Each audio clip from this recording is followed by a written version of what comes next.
Lesson 2 is all about living on your own.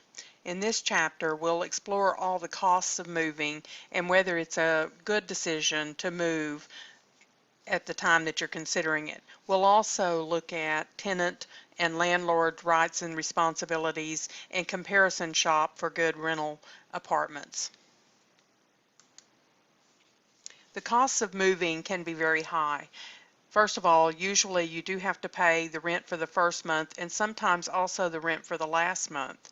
You have to pay deposits that could include cleaning deposit, security deposit, utilities deposit, a telephone deposit, which most of us don't do that anymore, but then also maybe even a pet deposit if you own a pet.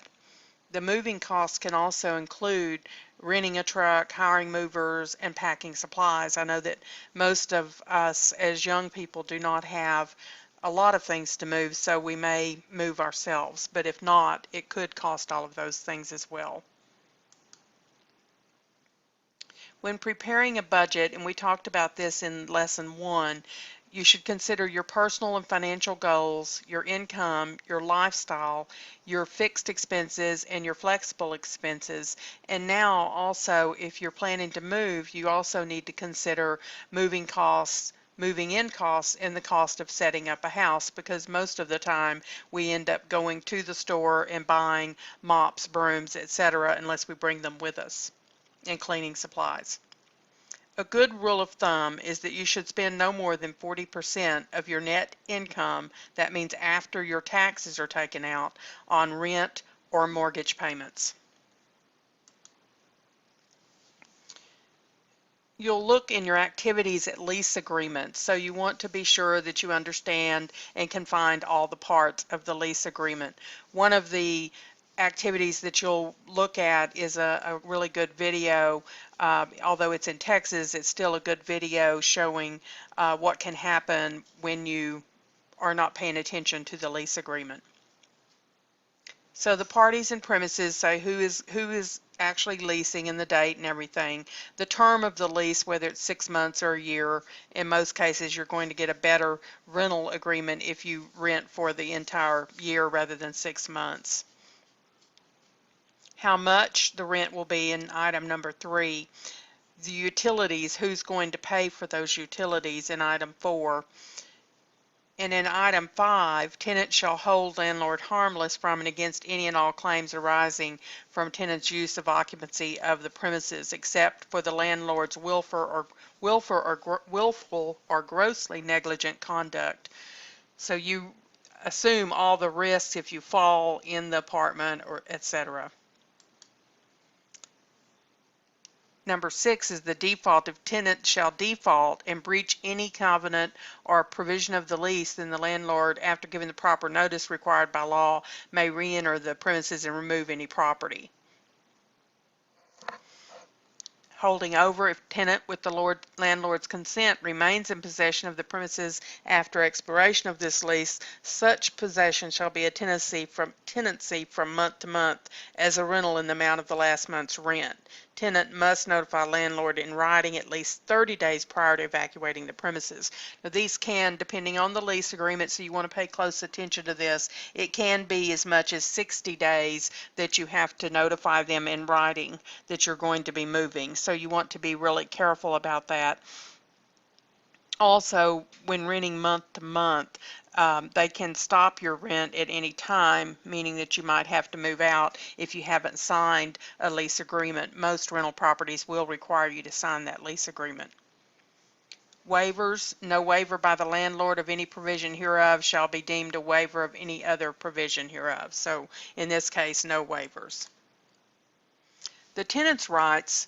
They can withhold rent if the landlord doesn't make repairs in a reasonable amount of time. This would probably require them to go to court for that, so it's certainly one of your last alternatives. The tenant should also keep safe and sanitary premises. No changes in term and conditions for the length of the lease. So in other words, they cannot change the amount of the rent for the 1 year if that's the lease time that you signed for.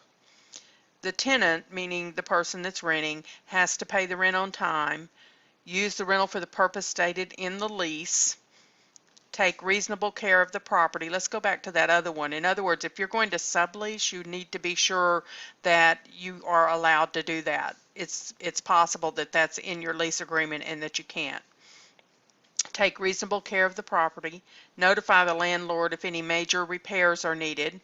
Give notice if leaving at the end of the lease, and keep in mind how much notice you have to give and that it has to be in writing. Give notice of leaving before the lease is up and paying the rent for the balance of the lease. You may want to find out what that amount's going to be before you sign a lease. Paying for any damage to the walls, floors, and furniture, so you want to be very careful what you do, how you put things up on the wall. Paying or not making alterations that the landlord must fix later. Giving landlord a new set of keys if you change the locks, and in most cases you cannot change the locks without permission. Paying all of rent if roommates move out and you stay. This can be, in college, this can be a problem, so you want to be sure, especially if you have 3 or 4 roommates and some of you do not get along, you want to be sure that you know what's going to happen if one of them decides to move out. You don't want to be stuck paying all of that. Many times in those situations, each person will sign their own lease, and that is probably the best way to do that. The landlord's rights: charging extra if rent is late, and it would be specified in the lease agreement how much. Keeping part or all of the security deposit if you leave before the lease is up. Charging rent through the length of the lease even if you aren't living on the premises. Keeping all or part of your security deposit if there's damage. Keeping all or part of your cleaning deposit if you don't leave it clean. Their responsibilities are making repairs in a reasonable amount of time, keeping the premises safe and clean, entering the premises only at agreed upon times to make repairs or to show the apartment to potential renters, paying interest on deposit money, collecting the rent, and maintaining the exterior grounds of the building. Be sure that you do all the reading and watching of the videos in the lesson, and then move on to the activities for lesson 2. Thank you for watching this video.